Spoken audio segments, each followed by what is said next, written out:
बालक JEE main 2025 का एक बहुत ही आसान सा क्वेश्चन बालक 10th क्लास का बच्चा भी इसे आराम से बना सकता है। ट्राई करो पहले, उसके बाद इसका सॉल्यूशन देखना मेरे भाई। यहां पर बोला गया था ना कि an जो है ना वो nth टर्म है AP का, और asn मतलब सम ऑफ फर्स्ट n टर्म 700 दे रखा है। a6 का वैल्यू 7 है, a से 7 यानी सम ऑफ फर्स्ट 7 टर्म 7 है, तो हमें nth टर्म बताना है। an बताना मतलब nth टर्म, जनरल टर्म हमें बताना है बालक, है ना। तो बड़ा ही आसानी से बना सकते हैं हम लोग इसे। देखो बालक a6 यहाँ पर 7 है, मतलब a प्लस 5d जो है ये 7 है, ये तो सब लोग जानते हो। a plus 5d is 6th term. और यहाँ पर a से 7 मतलब क्या बालक, सम ऑफ फर्स्ट 7 टर्म यानी s/2 into 2a plus n minus 1 into D, यानी 7 माइनस 1 डेट इज 6d। यहाँ पर ये हम लोगों को 7 दे रखा है। ये दो बात तो दे दिया आपने को। तो एक काम किया जाए, इस इक्वेशन को इक्वेशन 1 मान लेते हैं बुआ, है ना। इस 7 से इस 7 को निपटा दिया जाए, और ये जो 2 ब्रैकेट के अंदर भेजेंगे तो ये 2 कैंसिल होकर के ये तो a बनेगा, यहाँ 3d बनेगा, और यहाँ तो 1 आ जाएगा ना, क्योंकि 7 जाकर के कैंसिल हुआ तो 1 आया। अब इसको हम इक्वेशन नंबर 2 मान लेंगे, 2 मान लिए। अब इन दोनों इक्वेशन को सॉल्व करके हम लोग a और d तो निकाल ही सकते हैं ना। सबसे पहले 2 से 1 को माइनस कर दिया जाए, या 1 से 2 को माइनस कर दिया जाए। देखो 1 से 2 को माइनस करेंगे तो a कुर्बान हो जाएगा, a कैंसिल हो गया, 5d और 3d मिलके मेरे भाई 2d हो गया, और 7 माइनस 1 यहाँ पर 6 हो गया। d का वैल्यू जो देखा जाए तो ये 3 आ गया, कॉमन डिफरेंस निकाल लिए। अब इस 3 को कहीं भी पुट कर दिया जाए, यहाँ पुट किए तो ये 9, और 9 जब इस साइड गया, d का वैल्यू 3 पुट किए, 9 जब उस साइड गया तो a का वैल्यू -8 आ गया, यानी फर्स्ट टर्म और कॉमन डिफरेंस मिल गया हम लोगों को। अब ये क्वेश्चन देखो बड़ा ही आसानी से बालक तुरंत हम लोग बना लेंगे, बड़ा ही आसानी से।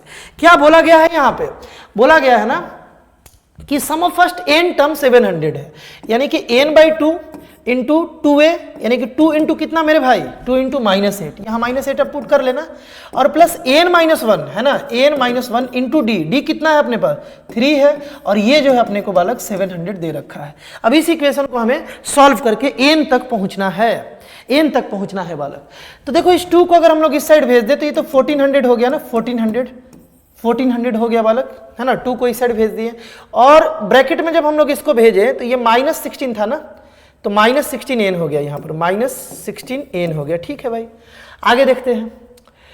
ये क्या है, ये तो 3n-3 था। देखो 3n-3 था, n को भेजे तो ये बना 3n², और फिर n को जब हम लोग भेजे, है ना, तो -3n आ गया, -3n।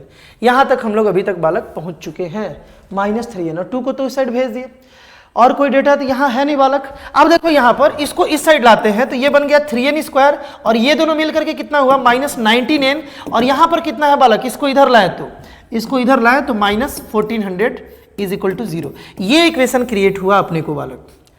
अब ये इक्वेशन को कैसे सॉल्व किया जाए, फॉर्मूला से भी सॉल्व कर सकते हैं, वैसे हम समय बचाने के लिए बालक इसे सॉल्व कर रखे हैं। देखो 1400 इंटू 3 4200 हो जाएगा ना, इसका हम लोग यहाँ पर प्राइम फैक्टराइजेशन कर लिए। क्यों किए, ताकि मिडिल टर्म स्प्लिटिंग से जाएंगे तो कुछ आइडिया आएगा, है ना। 19 का डिफरेंस क्रिएट करना था, तो यहाँ देखो 5 5 जा 25, और 25 3 जा 75 हुआ, और यहाँ से 7 2 जा 14 14 28 और 56 हुआ, और 56 और 75 में बालक 19 का डिफरेंस भी है।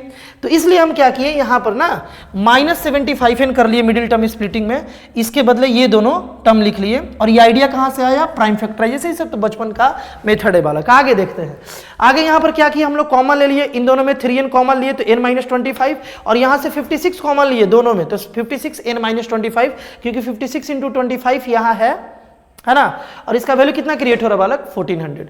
अब यहाँ से देखो n-25 को कॉमन लिया जाए तो यहाँ से 3n प्लस, यहाँ पर बालक देखो n-25 को कॉमन लिए तो यहाँ पर 3n प्लस 25, 3n प्लस 56 बच रहा है। अब देखो इसको सॉल्व किया जाए तो मेरे भाई n का वैल्यू एक तो 25 आया, और एक n का वैल्यू जो है वो -56/3 आया, ये आया ना। इसको रिजेक्ट करेंगे, इसको सेलेक्ट करेंगे, क्योंकि n इंटीजर होना चाहिए ना, n तो नंबर ऑफ टर्म है, तो वो तो इंटीजर होना चाहिए, फ्रैक्शन में हो नहीं सकता।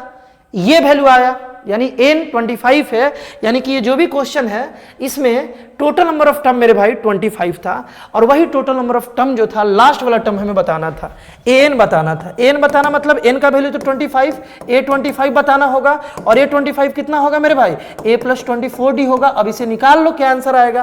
तो देखो a अपने पास -8 था, और प्लस 24 इंटू d कितना था मेरे भाई 3 था, तो ये हो गया 72 - 8 कितना हो जाएगा बालक, 72 - 8 यानी कि 64 विल बी द बालक राइट आंसर। इस क्वेश्चन का राइट आंसर 64 था। कितना इजी क्वेश्चन था बालक, है ना। चलो मिलते हैं अगले वीडियो में।